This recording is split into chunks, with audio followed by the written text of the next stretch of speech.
Do the Rumble Rock. Can you please do the end? He's Mike Nisley. I'm Zach Osterman. Why are you whispering? I got the microphone. People can hear. Although nobody's here yet, so we don't need to worry about it. Should we just sit here and wait and watch the count? No, Or are we going to go post this somewhere else, right? I think we're That'd just. make good We got 9 now. Oh, All 9. right, Wow, that's a big jump. You need to lock in. No, the ratings went up when I started talking. That's huge. That is one way of thinking about it.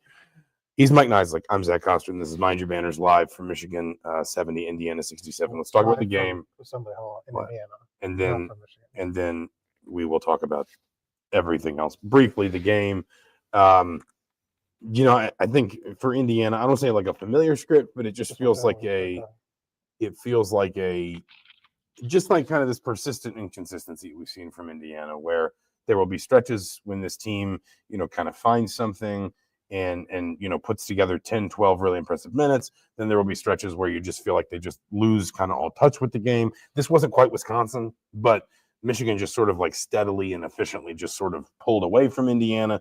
Indiana spends most of the second half coming back. They get it tied. They never lead. They actually never led in this game, and they ultimately can't. They had, 2 or 3 trips maybe to take a lead, I think, over – there was a stretch where they were down 1 or 2 points, so they could have taken the lead. I think they only had the one chance to take the lead, then they had a couple chances to tie. Well, I think they had – they might have had 2 chances to take the lead, but whatever, it was a handful. It was, they basically just kind of couldn't find the consistency, and, ultimately, I mean, they didn't play terribly. Michigan's a good team, but they just didn't do enough. It's kind of been the story of this game, this team this season. Damning with faint praise. They didn't play terribly. Well, that's good. But again, that feels like just kind of the story of the season. Well, you could see what the ceiling could have been if they put it together, right? Like they could play with anybody at any time, but they're just not a good team.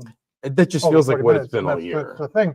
I think the 2 notable things, sort of one notable thing about this game was that the most success that they had was a lineup without their 2 prize transfers on the floor. Miles Rice did not play in the second half. I was replaced in the starting lineup by Trey Callaway. Omar Ballo, they threw a careless pass at the less than 90 seconds in. He goes out. He went out for about 12 minutes. Checked back in because Malik Renew, who's still kind of not exactly 100%, played 30 minutes tonight, but he played 14 straight minutes on the floor, so they had to give him a rest. I think over the last 2 games, Ballo has looked completely disinterested, and I thought that was again tonight. And Mike Woodson tried to talk to him about the turnover. He sort of just walked away and shook his head. And he couched kind of why he went with the second half lineup the way he did was he wanted seniors. Galloway, Leal, Goody were all on the floor at the same time, kind of leaning on them. I just find it interesting that and Rice has been sort of really up and down, more down than up, and sort of this during this losing streak. And it's been it's increasingly pronounced that. Last year's Pac-12 freshman of the year cannot give them anything positive. I mean, 1 of 6 tonight, 1 turnover. And if you kind of want to look for reasons why this team is the way, struggling, those were the guys that were supposed to lead you to sort of the Well, yeah, no, I think that's fair to a certain point. I think I would go to something even more fundamental, which is a question that our colleague Todd Golden asked Mike Woodson, but not the Florida coach, but the Indiana sports writer Todd Golden asked Mike Woodson post game, which was he pointed out you have these stretches in Indiana. He meant Mike Woodson. He meant Indiana. These stretches in games where Indiana finds a lineup that works, and so Mike Woodson just kind of rides it, which has very much always been his MO. He's always said, especially in second halves of games, he finds a lineup and he rides what he calls the hot hand. But Todd's point in his question, and Woodson, I would not say really he didn't ignore it, but I don't think he really engaged with it that heavily. Todd's point I thought was valid, which is it's kind of a different lineup most of the time. And you bring up Rice and Ballo tonight, but there have been times in the last month when Ballo has carried this team and Indiana's still not been able to do enough with that, or when Rice has had a good game, but maybe Trey Galloway doesn't really get going. But I think there's a different. Mackenzie Mbako has been scoring more consistently. I understand what you're saying about that, but I'm talking about we keep telling this story in different ways. Indiana's lost 5 in a row. They've lost 7 of 8 now. And one of the consistent issues is it's like Indiana does not have something that it can go to within its rotations, within its lineups, within just the structure of the way the team is built and put on the floor. And you can say, hey, we need 5 good minutes right now. what do we go to? Who do we go to? If it's somebody else every night, you start to feel like there's just not a level of consistency to rely on. But I would say I think there's a caveat to that because the reason you go away from Trey Galloway earlier this season is he's in a shooting slump. Mackenzie Mbako offensively struggles, and so I think those are sort of different. Like what is wrong with Miles Rice right now that he can't sort of get engaged? I like struggles to run the offense, and it's not just like struggles. Like there's reasons you go away from Luke Goody in a game, earlier in the year because he's having troubles with his 3-point shot. You're kind of going for the hot hand. I think what's different recently, with Rice especially, there's not really he can't find his game, but he's not really doing anything particularly well. And but he's good again. I mean, he's good. I pulled up his numbers. He's good in the Maryland game. Then nothing against Purdue. He's probably one of the 1 or 2 players. He had one in the second half. He did not all that production was in the first half. But like it at least felt he was one of the few players that at least felt like was plugged into the game at times against Wisconsin, and then again tonight.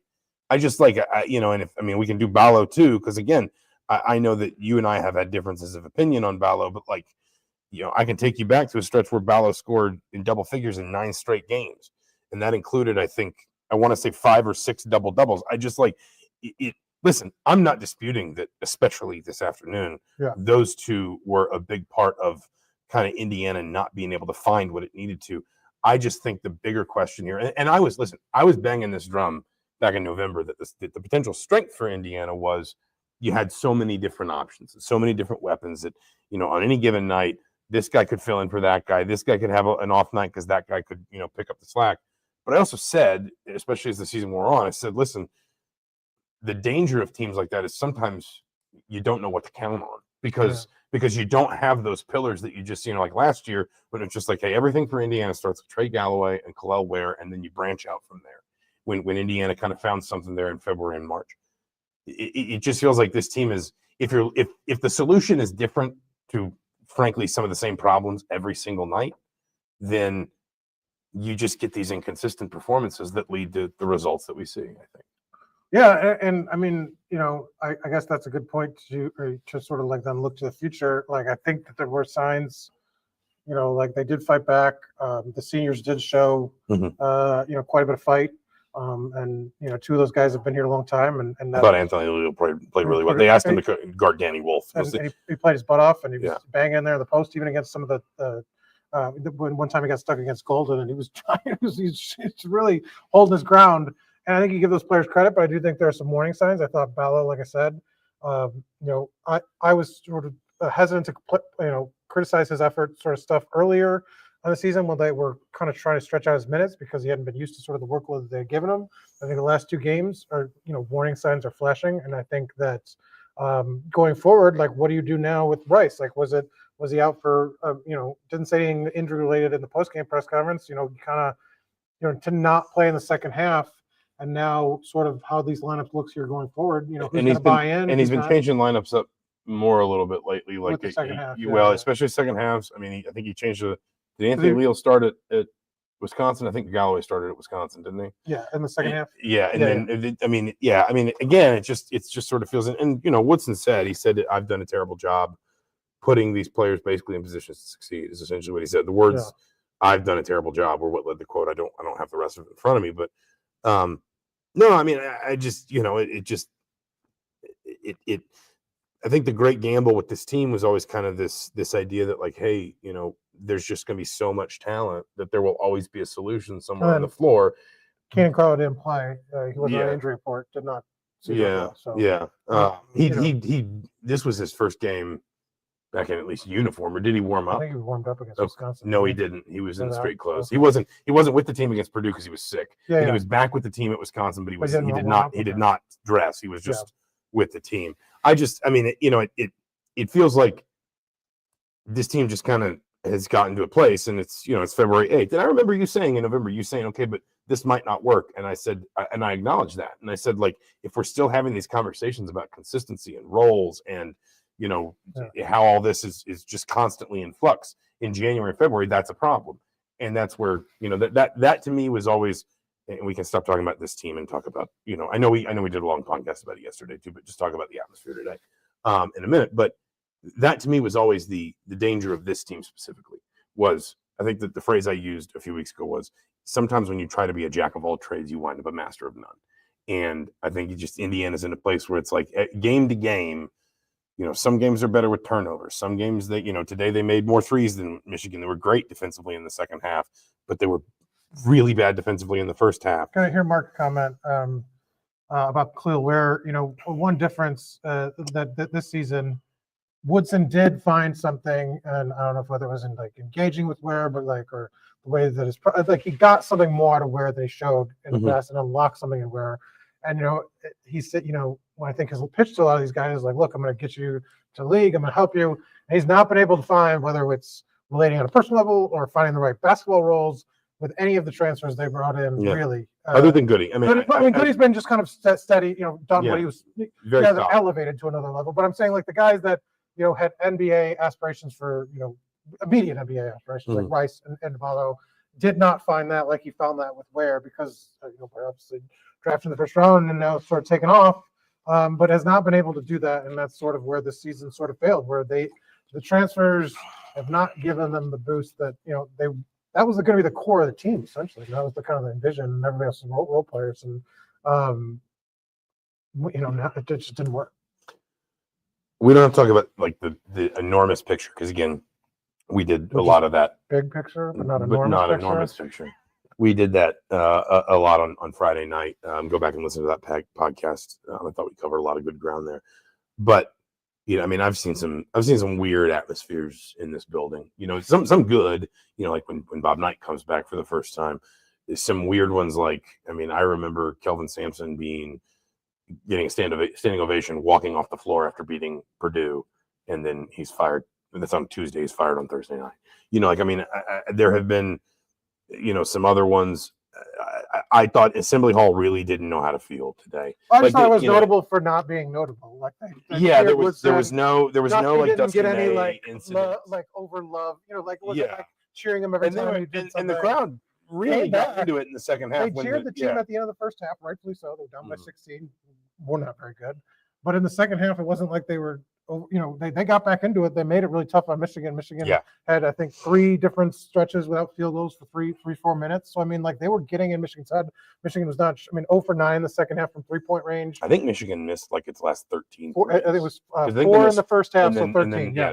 So 13 threes, and a lot of that, the crowd did impact that. But to me, it wasn't notable at all. They gave Woodson an okay ovation. We wondered if there would be some kind of incident, and in any kind of direction.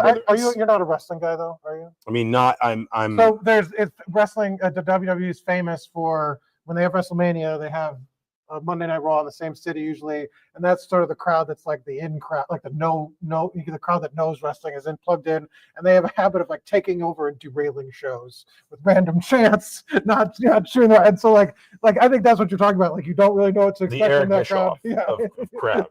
And so that's sort of what you were like, what are they going to do? But they didn't do anything. Yeah, that was the thing. I think everyone showed up today ready to cheer this team on. Well, I think everyone showed up today wondering if there would be something unusual, and ultimately there wasn't. And it just sort of felt like, and I think this is kind of what I'm going to write a little bit post game, it just sort of felt like by the end everyone was like, all right, fine, let's just move on. That you wondered if there would be something good or bad related to Mike Woodson after Friday's announcement, whether there would be something good or bad related to Dusty May, what would happen. Certainly even when Indiana goes down 18, it was not remotely the atmosphere that was in here against Illinois. No. Like not even close to that. And now that game was a little bit different. Like, Illinois kind of blitzed Indiana. Michigan just sort of steadily They had a 16-1 run where you kind of pointed out that Woodson didn't call a timeout. But like even that, they got restless more than it didn't happen in like 2.5 minutes. It was like a very sort of steady thing. So it was a little bit more like a rock rolling down a mountain than having one dropped on you. But so now as we go, they've lost 5 in a row. 5 in a row. This is their 5th 5-game losing streak in Big Ten play since 2017. And they haven't lost 6 in a row in a regular season since 18-19. We talked about this before the season. And they've won 6 of 7 or 7 of 8. 7 of 8. 7 of 8. If they now Michigan State up next, it'll be a tough game as they blitzed Oregon in the second half. If they don't get a win here soon, who do you think was watching that? No, but if they don't get a win here, will the atmospheres get uglier here? Like, I mean, I- like, you know, like, what is your outlook kind of for this I team don't. if they I don't continue to think so. struggle? Just because, and again, like the phrase I come back to is it was almost like Assembly Hall was just ready to move on. But Like, do you think they're now good that- and just like we all got because everyone, there's no question about what's next, Mhm. and there's no real they're not going to target. feel bad for the kids that are involved. Yeah, more there's so no- than try to make a point. There's that no they're target upset. for the frustration. It's just sort of like, well, at a certain point soon, the season will end. And that's when something new will begin. I don't think. I mean, I could be wrong, and obviously, something could happen like off the court, or someone could say something, or there could be, some kind of incident in a game or something that could change that Yeah. in the moment. But I think, in the wider sense, like I said, I just, I think you put it well when you said it was what was strange about the game was that it ultimately wound up not being strange, and everyone seemingly just kind of like was on edge waiting for it to be. And that almost kind of made it weird in its own way, that everyone was just sort of sitting there kind of gripping their seat wondering what now. And then the answer was, well, nothing really. This team just kind of dug itself too deep a hole, as we talked about, some inconsistent performances, not quite good enough to get over the hump, and it loses 5 in a row. But like I just felt like the building moved on today. And I'm not saying they won't get into it. If Indiana's in a tight game with Purdue here, they'll cheer for wins. Yeah. But like there was a conscious uncoupling from the idea that what is out there right now is something that anybody should or needs to invest in long term. And we want to talk just briefly about Woodson's post-game press conference. We should say that he did not address sort of this last week his decisions to step down, or what kind of precipitated that. I thought we got him to.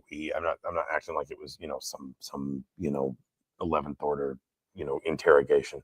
I thought we got him to pick at the edges of it a little bit, like he talked about the Illinois it's hard game. to ignore because you were looking at the body of the work, and that's kind of what led and to like all it was this. it was clear from one of his answers that like the Illinois game, probably kind of, at least in his estimation, did something to his team through the course of the season. Well, and I think he admitted it's weighed sort of whether it's the speculation over his job or the frustration from the fans about the sort of inconsistencies, that it has weighed on the players. I mean, he said flat out that they've not been the same, since January, and it's been bad, and and he's felt bad for them. He didn't make them available after the game, or Indiana didn't make them available after the game to the media.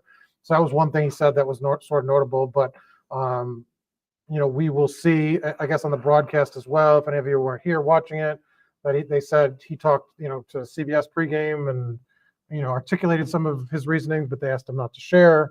So he asked them. Yes. He asked them not to share. Yes. And so, we kind of wait to see if he'll address it at some point. Nothing scheduled from Indiana right now. But that's sort of kind of where we're at with the, how he addressed things. Like you said, talking generally about sort of the poor performance, which kind of is part of it, but like didn't address it head on. No, he didn't. And he certainly didn't address like kind of his own personal process and what led him to that place of feeling like maybe he should be stepping aside, or at least, the way it was certainly framed from Indiana was that he came to Scott Dolson. Correct.